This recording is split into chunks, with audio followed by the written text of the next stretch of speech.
قول لي يا ست الكل، في ناس بتقول لما انا اتكلمت وقلت كل 10 غسلات ما نفعلش زر القرص علشان خاطر الملح اللي موجود يتسحب عشان ينظف اجزاء الغساله الداخليه. طيب انا لما ما فعلش زر القرص ولكن انا حاطه قرص، القرص هيتسحب؟ اه يا ست الكل، انا حاطط القرص اهو وانا عندي ملح موجود في الغساله، بس مش هفعل زر القرص علشان خاطر انا عايز الملح يتسحب في الغساله، والقرص هيتسحب عادي. خلينا نقول بسم الله.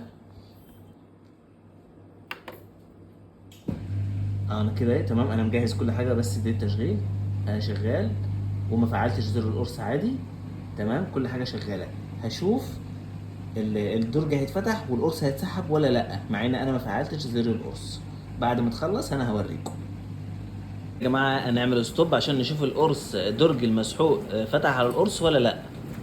ستوب. بسم الله. ايوه، الدرج فتح. بخار. الدرج فتح اهو، والقرص اترمى في الارضيه. راح فين القرص؟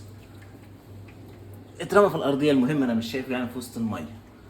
بس كده يا ست الكل، عرفنا ان انا لو ما عملتش تفعيل زر القرص عادي القرص بيتسحب ومفيش اي مشكله. انا اكمل بقى البرنامج بتاعي. بسم الله.